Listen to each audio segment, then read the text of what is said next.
Ladies and gentlemen, I want to take a little bit of your time tonight to kind of give you an overview of what the Winter Inside Releasing the Invincible You is going to be all about. It's going to join in with a master key system for life mastery that was not written by me, but was given to me in such a way as to compel me to do things for others. So I want to share this with you, knowing that the value that it holds takes a lot of courage to understand. You know, nature compels us all to move through life. We can't remain stationary however much we wish we could. And every right thinking person wants not merely to move through life like a sound producing, uh, perambulating plant, but to, just to be like a vegetable, but to develop and to improve and to continue the development mentally to the close of their physical life. Now, that type of development can occur only through the improvement of the quality of an individual thought and the ideals, actions, and conditions that arise as a consequence. So, hence, a study of the creative processes of thought are in order. And how to apply them is of supreme importance to each one of you. The, the knowledge is the means whereby the evolution of human life on earth may be hastened and yet uplifted in the process. Humanity ardently seeks one cold, hard fact. That's the truth. And we explore every avenue to it. And in this process, it has produced a special literature which ranges the whole gamut of thought from the trivial that we intake to the sublime, all the way up from the highest religious order of divination through all of the philosophies of Freud and all of them to the final lofty truth of the master key to life. The master key is here to be given to the world as a means of tapping the great cosmic kind of intelligence. I'm talking about universal intelligence and attracting from it that which corresponds to your ambitions and your aspirations and your dreams. It has been there since the beginning of time. And as I tried to show you in the beginning in a brief form, the winner rests within you. Everything and institution we see around us that's been created by human beings had first to exist as a thought in somebody's mind, in some human mind. So keep in mind then that thought, therefore, has to be constructive. And human thought is a spiritual power of the universe operating through its creature, man or woman, human. Yeah, let me say that again. Human thought is a spiritual power of the universe operating through its creature, mankind. Well, what they hid from us was a master key. And what it does is it would have instructed us how to use that power and use it both constructively and creatively. The things and conditions we desire to become realities have to first be created and thought. Well, what I'm going to teach you in the Life Mastery course will explain all of that and guide the process. You see, prior to this, a number of years back, this was taken away, and teaching of it had been published in the form of correspondence courses of 24, 26, lessons. And it was always delivered to students one per week. As they took our right to pray in the school away, as they took our right to say the Pledge of Allegiance away, as they removed our freedoms one by one, they didn't miss any corners. They made sure that that which would give us that great strength to overcome and to be able to use this kind of power in a constructive and creative way to reach our desires was shelved and put away. Now ask yourself this, why would they do that? Well, I'm sure we all understand and know about the supposed quote, quote, New World Order.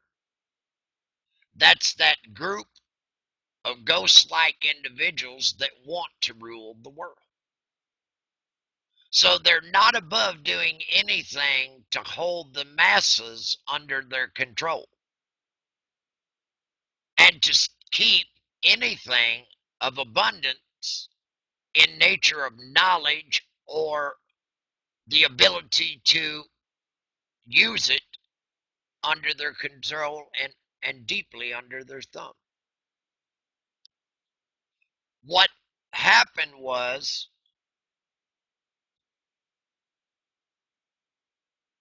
they they hid it away. But I can tell you this, if you use it as I instruct you, it'll make of you a greater, better personality, and you'll be equipped with a new power to achieve any worthy personal purpose. And more than that, a new ability to enjoy life's beauty and wonder. You see, we were intended to be joyful. We were intended to have abundance. We were intended to find life, a union between us and our Creator in such a way that it created harmony in the universe. In order for those in power, regardless of their stature, to control the masses in such a way as to create what they called civility or civilization, rather than to encourage us with positive and great information that could be used to accomplish all of that, and there would have been no need for control. They elected to selfishly keep that information for themselves and only allow those few that were lucky to get in. Their brotherhood. We won't go into names, but we all know who they are, and we all know that they're around us daily in a political sort of way. Ask yourself this. Did you ever ask yourself why some men seem to attract success and power and wealth and are able to get anything they want with very little conscious effort? And others might conquer it with great difficulty, but only through great difficulty would some of these other people get it. and yet that others would fail altogether to reach their ambitions, desires, and ideals? Why do you think that's so? Why should some men realize their ambitions easily, others with difficulty, and still others not at all? The cause cannot be physical. If it were, the most perfect men physically would be the most successful. The body builders, the people perfect in that way, the uh, many examples that we could get into. The difference, therefore, must be what? It has to be mental. It must be in your mind. Hence, the mind must be a creative force.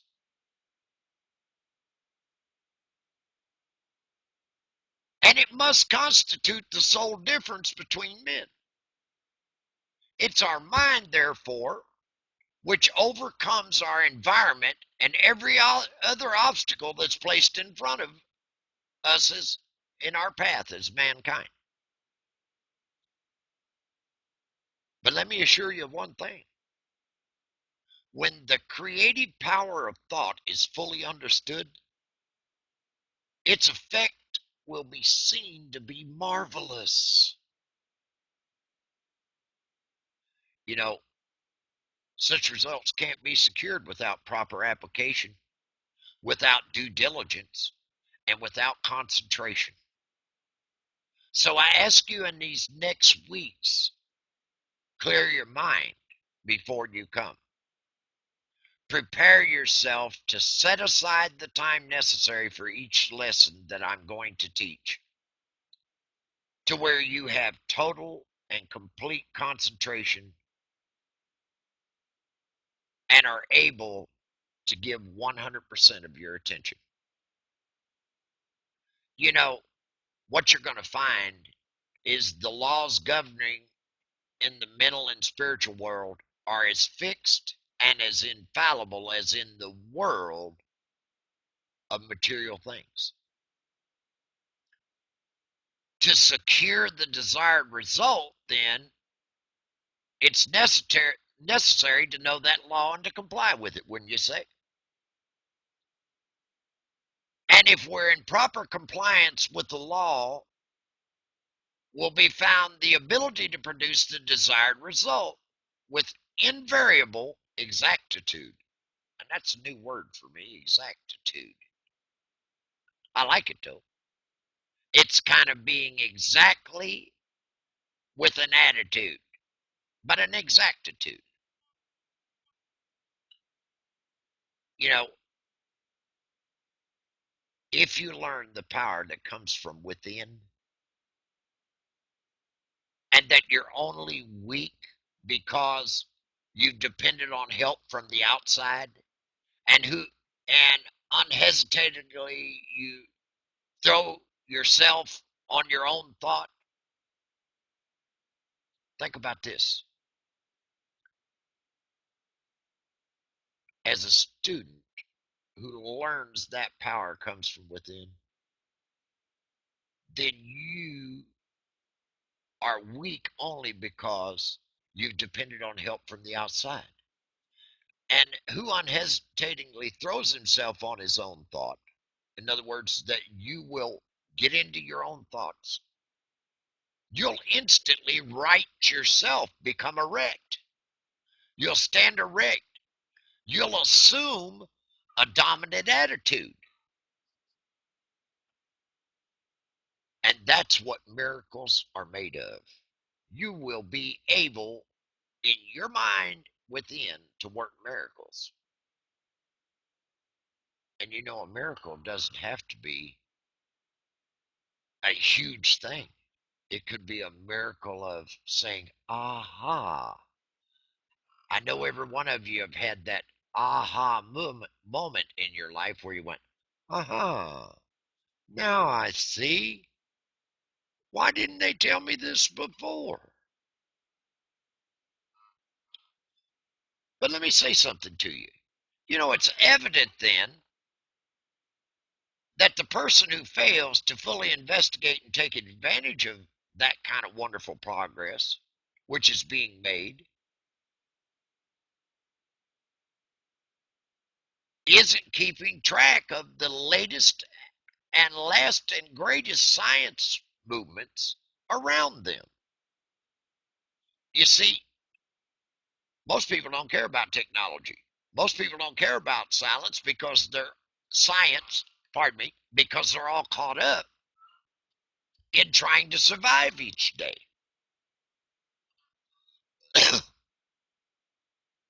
So we don't fully investigate it. We don't have time. But think of this, there's been some wonderful progress in this great scientific discoveries in the last century. And even that'll be will soon be as far behind as the man who refused to acknowledge it and accept the benefits which have accrued to mankind through an understanding of the laws of the simplest thing, electricity. You know, our body and mind are an electrical unit. It Our mind sends electrical impulses throughout our nervous system that tells our body what to do and how to react. But I want to admonish you about something. The mind creates negative conditions just as readily as favorable ones. And when we're consciously or unconsciously, either way, visualize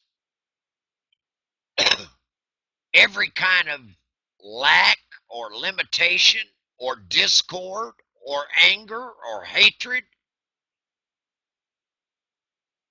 which is what they put before us all the time on the news, in the papers, in every quarter of our life, we see the devastation. Then guess what happens? We create these conditions, and this is what really many of us are unconsciously doing all the time. So I can say to you, if it's not positive, it doesn't need to be a part of you. If it's yesterday's news or this afternoon's news and it's evening, and it's not positive, what value has it? Because that which we see, the mind reads, that which we hear, the mind conceives, and that which we fill our head with transfers electrically to every section of our body. And it not only does that,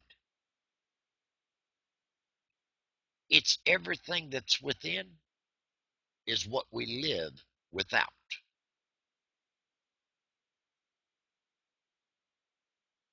You know, the law, this kind of thing that I'm about to teach is like a law of the universe. And I spoke a little last week about the seven spiritual laws of the universe by the great author Deepak. And I wasn't able to give them all of the justice I would have liked to, like the law of manifestation, the law of cause and effect, those different laws. But this law, as well as every other law, doesn't have any, it's not a respecter of persons. And it's always in constant operation, and it's relentlessly bringing to each of us exactly what we've created. In other words, as the old saying goes, whatsoever a man soweth, that shall he also reap. Now that comes clear to you, doesn't it? So, abundance, therefore, depends upon a recognition of the laws of abundance. And the fact that the mind is not only the creator, but the only creator of all there is. Certainly nothing can be created before we know that it can be created and then make the proper effort. There's no more electricity in the world today than there was 50 years ago. But until someone recognized the law by which it could be made a service,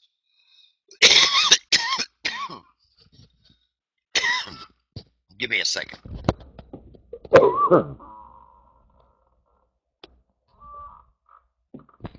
Oh, forgive me. Uh, until somebody in the form of Tesla was able to take DC current and change it into AC current, very few received any benefit. But now that that law is understood, practically the whole world is lit by it. So, with the law of abundance, it's only those who recognize the law and place themselves, as I've spoken before, in harmony with it, who will ever share in its benefit. You see, the scientific spirit now dominates every field of effort. Relations of cause and effect are no longer ignored. They used to be. And the discovery of a region of law marked an epoch in human progress. It eliminated the element of uncertainty and caprice men's lives and substituted law, reason, and certitude. They took it from us. It eliminated that element of uncertainty and the knowledge of men's lives and substituted another law of reason and certitude. But we're a much more enlightened humankind now. They no longer have us in the dark, folks.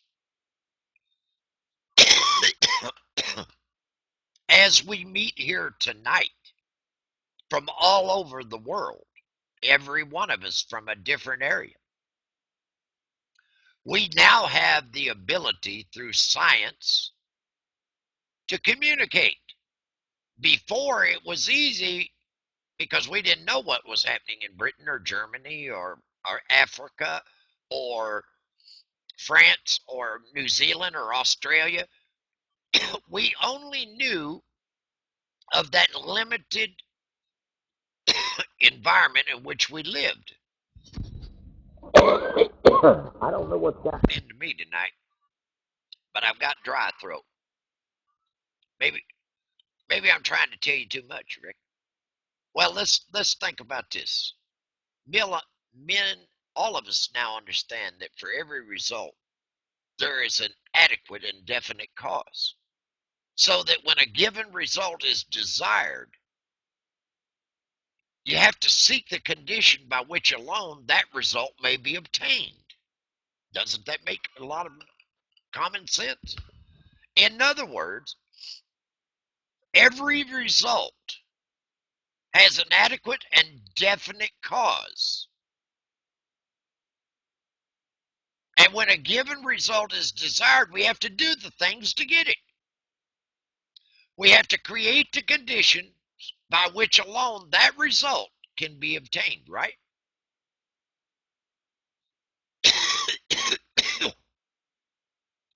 You know, the basis upon which all law rests, I don't care what law it is, was discovered by inductive reasoning, which consists of comparing a number of separate instances with one another until the common factor which gives rise to them all is seen until they all blend and one thing stands out above all rest is at the only time. That's the basis upon which all law rests, where they all merge together in one common factor, gives rise to them all, and it has commonality. In that kind of method of study, to which the civilized nations owe the greater part of their prosperity and the more valuable part of their knowledge. You know, think about it. God knows third world countries suffer horribly with famine and pestilence and disease and starvation and hunger, lack of proper shelter, lack of medical treatment. And yet, through our study in our civilized nations, and I don't mean to say that a third world nation is not civilized. What I'm trying to say is they have not been enlightened and brought into any form of civility that would allow them to apply the laws, the master key of life. You know,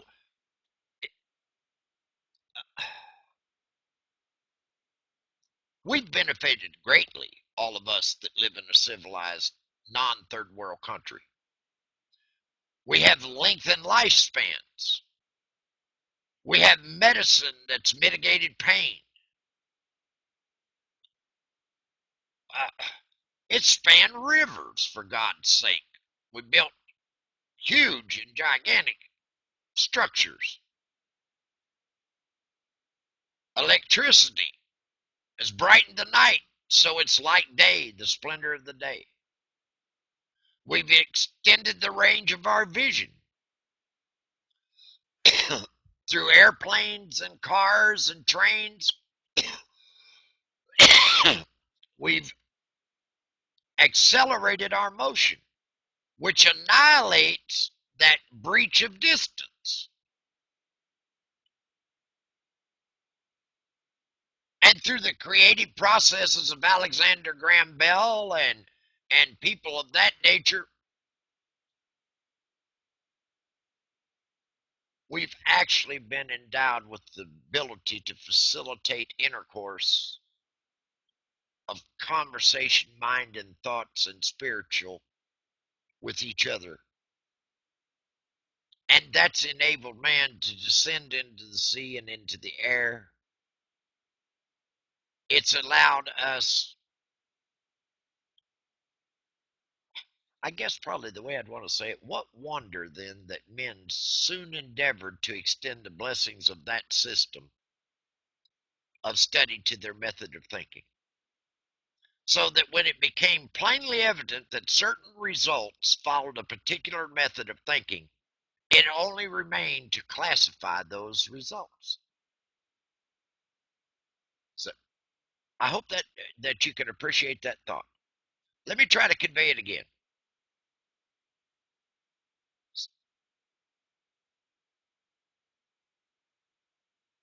Men soon endeavored to take what knowledge that they had through science, and they extended the blessings of it through a system of study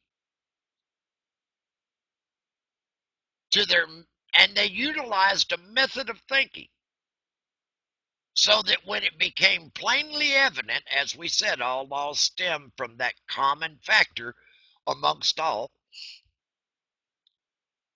so that when it became plainly evident that certain results followed a particular method of thinking, all we had to do is put them into classification. If you wanted to be healthy, you thought these thoughts. If you wanted to be financially secure, you thought these thoughts, and you brought them into being and into action. If you wanted something else, you thought the thoughts. Well, that scared those that were the power or the would-be rulers of the world. So they hid it from us. They took it away from our classrooms. They took it away from our families. They shut the book of knowledge and said, oh no, we can't let them know this. If they know this, they'll be as good as us. And then we'll have absolutely no control over them and what they think or do. And then when they can do that, then what are we going to do then? We won't be able to have all of this servitude and the only way we're ever going to keep these people under control now, is to keep them confused, misinformed, and unenlightened. Chaos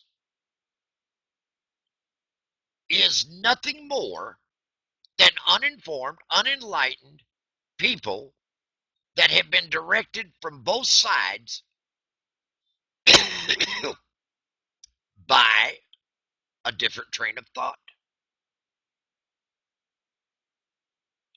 And that has been programmed into them by those people in power above them.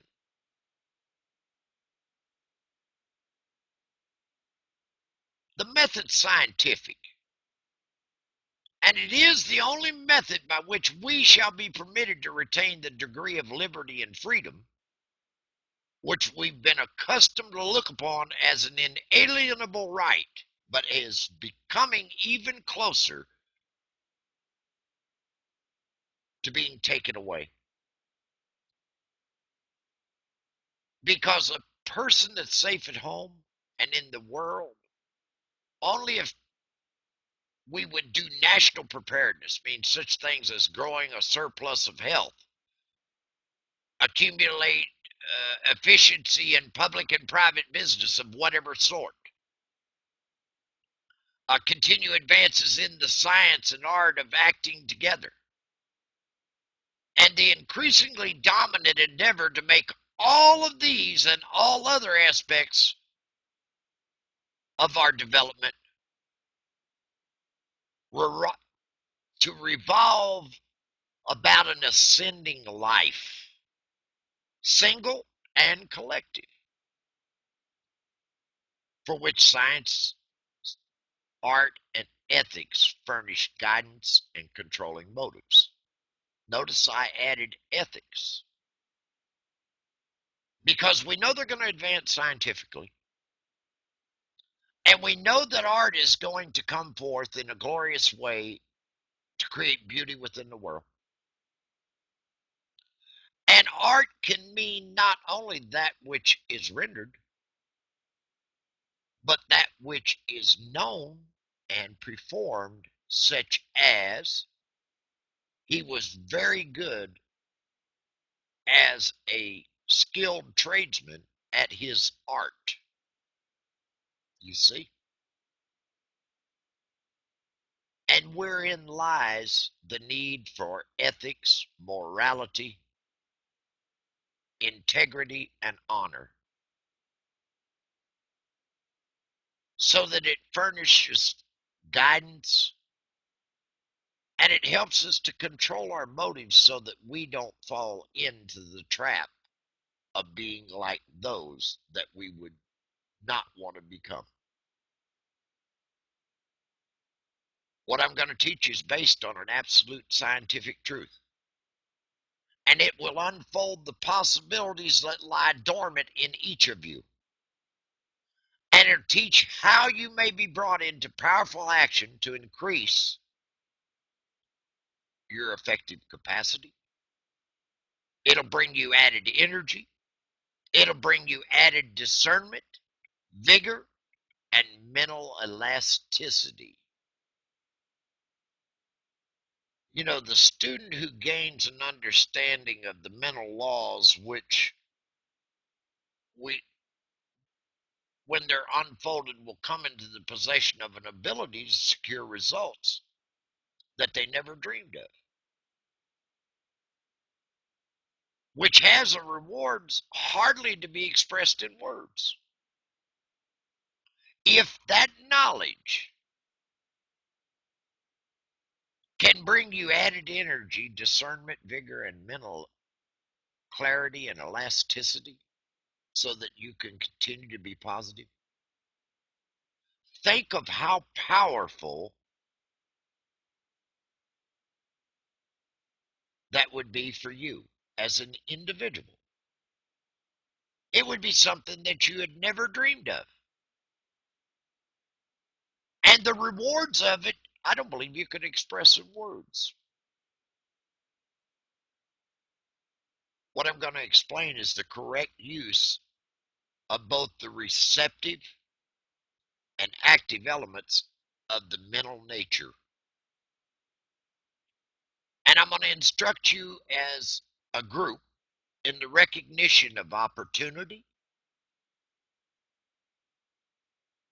It'll strengthen your will and reasoning powers.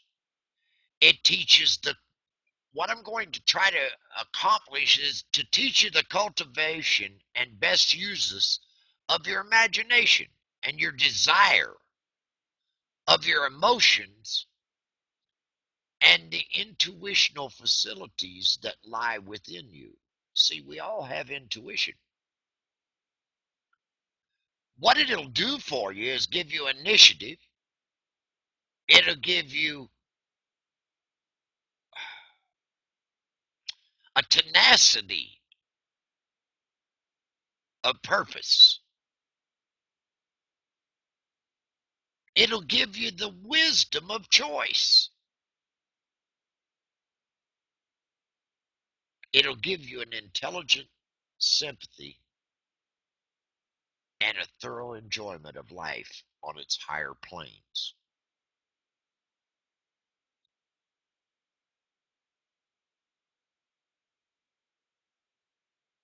What I'm going to teach teaches the use of mind power, not make believe mind power, true mind power, not any of the substitutes or perversions that you've seen all around. It has nothing to do with hypnotism, magic, or any of the more or less fascinating deceptions by which many of us have been led to think that something could be had for nothing. It cultivates and develops the understanding which will enable you to control the body and thereby the health. It'll improve and strengthen your memory. It will develop in you an insight, the kind of insight which is so rare, the kind which is the distinguishing uh, characteristic of every successful person, the kind which enables all of you to see the possibilities as well as the difficulties in every situation, the kind which will enable you to discern opportunity close at hand. And do you know that thousands fail to even see opportunities almost within their grasp while they are industriously working with situations which under no possibility can be made to realize any substantial return? Think about that. Let's say it one more time to make it clear. Uh, they say opportunity knocks,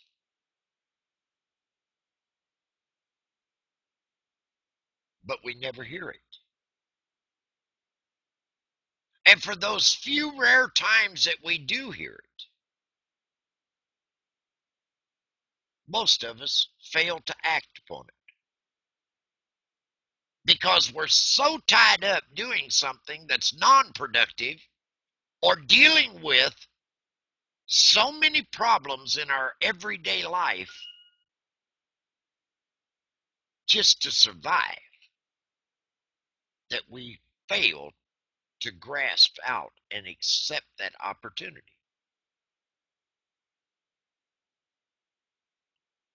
What I'll teach you will develop mental power, which means that others instinctively will recognize that you're a person of force, of character, and they'll want to do what you want them to do for you. It means that you will attract them and things to you, that you are what some people will call lucky. How many times you seen a guy, well, that's the luckiest guy I ever seen in my life? That things will come your way, that you've come into an understanding of the fundamental laws of nature and have put yourself in harmony with them. That you're in tune with an infinite creator and that you understand the secret or the law of attraction. But you'll know so much more, like the natural laws of growth and the psychological laws on which advantages in the social and business world rest. You see, mental power is a creative power. It gives you the ability to create for yourself something they don't want you to have. It does not mean the ability to take something away from someone else. So don't look at it that way. Mental power is a creative power that gives you the ability to create for you without injuring others. You know, nature never does things that way. Nature makes two blades of grass grow where one grew before.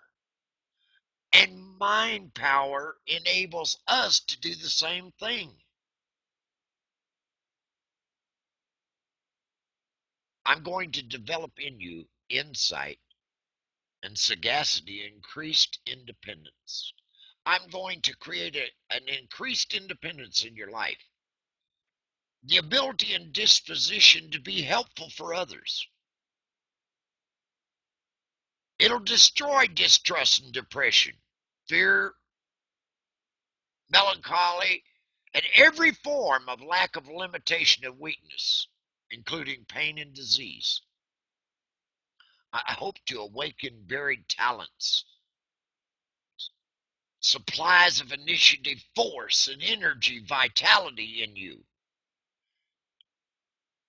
I also hope that it awakens an appreciation of the beauty in art, in teachings, in literature, in science, in the world that lies before you. What I'm about to teach you over the next 24 weeks has changed the lives of thousands of men and women by substituting definite principles for uncertain and hazy methods, and principles for the foundation upon which every system of efficiency must rest.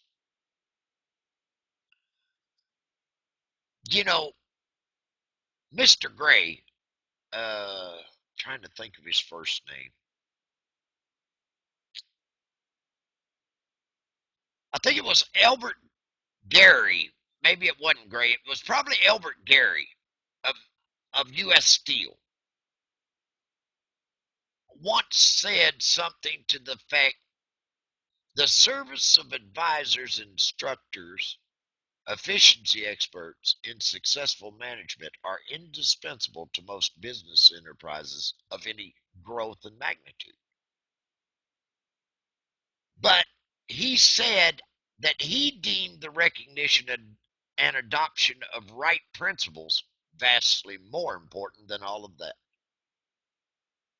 What I'm hoping to teach you is the right principles and to suggest methods for making a practical application of those principles, and that it differs from every other course of study. I hope to teach you that the only possible value which can attach to any principle is in its application. You know, many of us read books, take home study courses, attend lectures all of our lives without ever making any progress in demonstrating the values of the principles involved. We heard Mr. Zufelt say that setting goals and all of this does not work. Doing this and that does not work.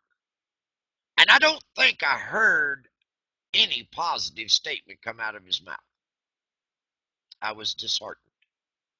But I understood that he was using a reverse psychology to reach right back around to do what his goal was. And that was sell his ideas and thoughts through his book. And I believe his heart's pure and his intentions were right. But I think that for someone more advanced as myself, I was turned off by it because I know that one, you must have a plan. Number two, you must set short term and long term goals to succeed at anything because it becomes part of your plan. So, most of us read books and we'll do some home study courses or we'll go out and attend a lecture. And all of that motivation lasts about as long as it takes to get to the nearest coffee house and have a cup of coffee. Or maybe it'll last a little longer. And then we never make any progress into or ever demonstrate any progress in the value of the principles that were taught at that place. Well, let me tell you something. What I'm about to teach you suggests methods by which the value of the principles taught may be demonstrated and put into actual practice in your daily life. There's a change in the thought of the world. Make sure you understand. This change is silently transpiring in our midst. And it's more important than any which the world has undergone since the downfall of paganism. The present revolution, in the opinions of all the people that I've talked, all classes of men, the highest and most cultured of men, as well as all of those that I labor with of labor class, and stands unparalleled in the history of the world. People are tired of nothing, tired of being manipulated and held down. They want to live. Life is short, and each day is precious. They seek only to find joy and happiness and to have their basic needs and some comfort.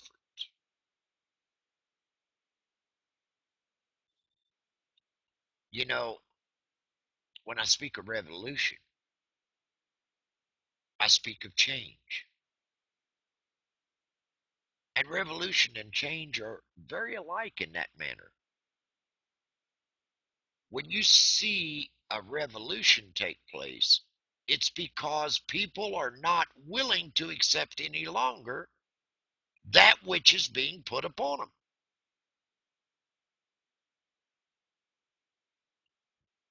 But I want you to know something.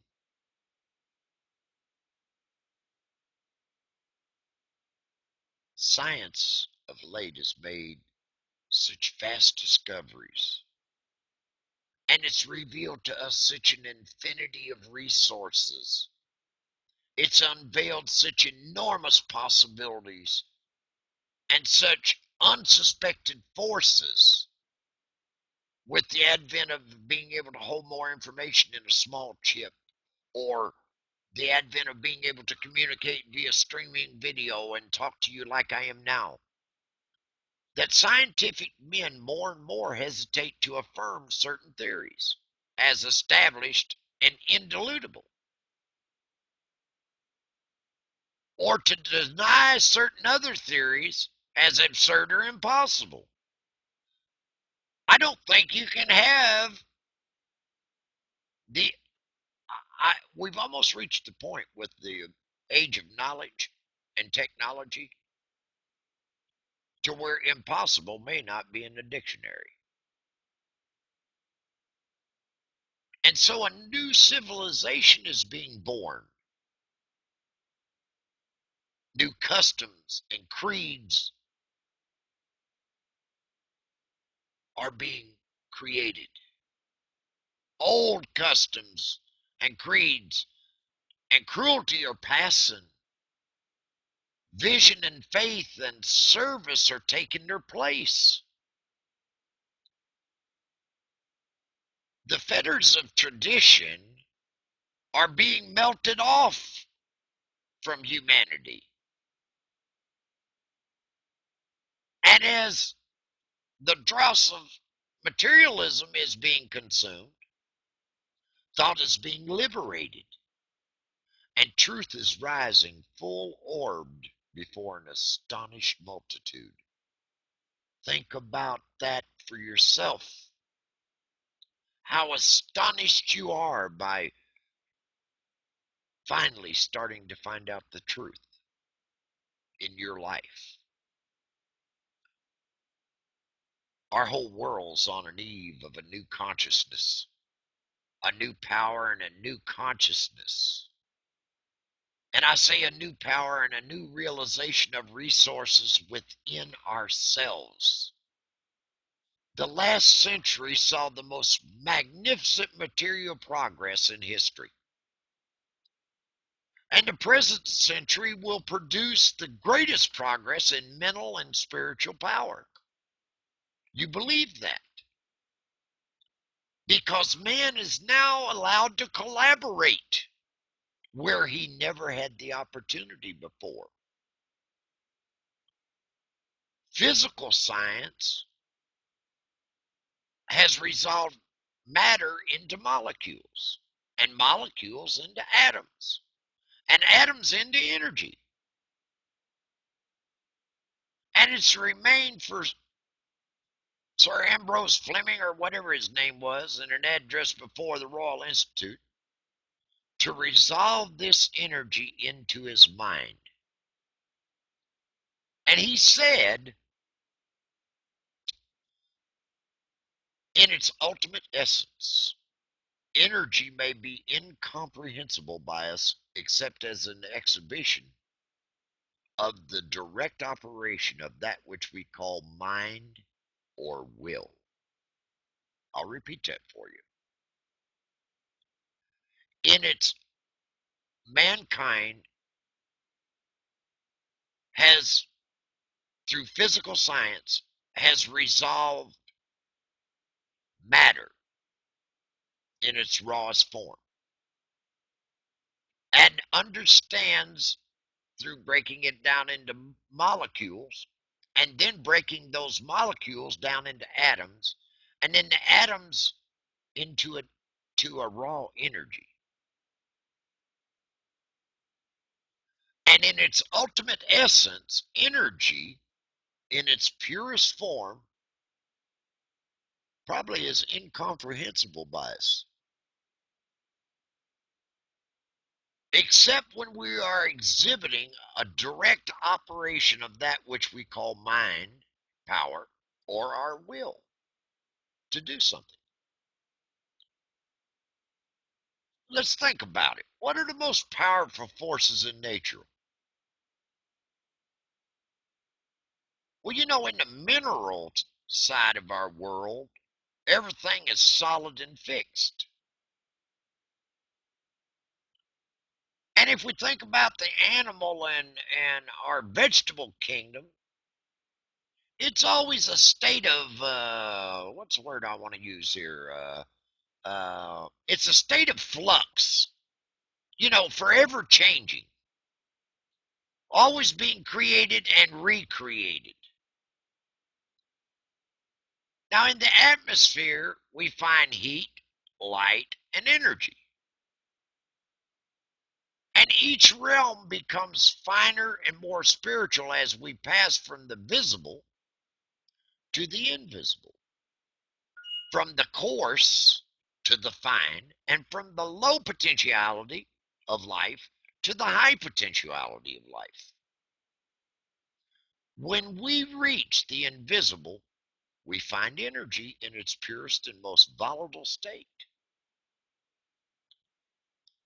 As most as the most powerful forces of nature are the invisible forces, so we find that most powerful forces of man are his invisible forces, his spiritual force. And the only way in which the spiritual force can manifest is through the process of thinking. Thinking is the only activity which the spirit possesses, and thought is the only product of thinking. Now, it sounded kind of juvenile, did it? Well, you think about it again. Because thinking is raw energy in its most volatile form. And thinking is the only activity which the spirit actually possesses, which we have. And those thoughts are only the product of what? Our thinking. So if we think about depression, we think about harm and disease and stuff, well, we're a product of our thinking. Addition and subtraction then are therefore spiritual transactions. Reasoning is a spiritual process. Ideas are spiritual conceptions. And questions are spiritual searchlights, if you would. And logic, argument, and philosophy are their spiritual machinery. Every thought brings into action certain physical tissue, parts of the brain, nerve, or muscle. This produces an actual physical change in the construction of the tissue itself. Therefore, it is only necessary to have a certain number of thoughts on a given subject in order to bring about a complete change in the physical organization of a man.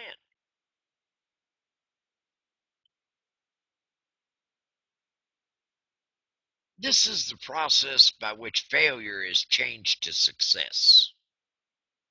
Thoughts of courage, power, inspiration, harmony are substituted for thoughts of failure and despair, lack, limitation, and discord. And as these thoughts take root, the physical tissue is changed, and we as individuals see life in a new light. Old things have actually passed away. All things have become new. We're born again, if you would, kind of like I told a story in one of my seminars about the eagle's rebirth. This time we're born of the spirit from the inside. Life has a new meaning for us. We're reconstructed and we're filled with joy and confidence and hope and energy. We see opportunities for success that we never saw before because we were blinded. We recognize possibilities which before had no meaning to us. And the thoughts of success with that have been, impregnated are radiated to those around us. And they in turn help us move onward and upward. We attract to ourselves new and successful people when we become renewed and successful in our thinking. And this in turn will change our environment so that by this simple exercise of thought, a man changes not only his self, but his environment, his circumstances, and his condition. You'll see, you must see, that we are at the dawn of a new day, that the possibilities are so wonderful and so fascinating, so limitless as to be almost bewildering. A century ago, any man with an airplane or even a Gatling gun, if you would, could have annihilated a whole army equipped with the implements of warfare then in use. But in the present day, any man with the knowledge of the possibilities contained in what I'm going to teach has an inconceivable advantage over the multitude of people around. That's pretty much it. That's it in a nutshell. If you think you're interested, show up next week. I'll introduce you to part one of a 24 lesson course that will change your life, your way of thinking forever. That's pretty basic as to what I had to say tonight. May God bless and keep each and every one of you. I'm Dr. David King. I remain your servant and your coach. Good night.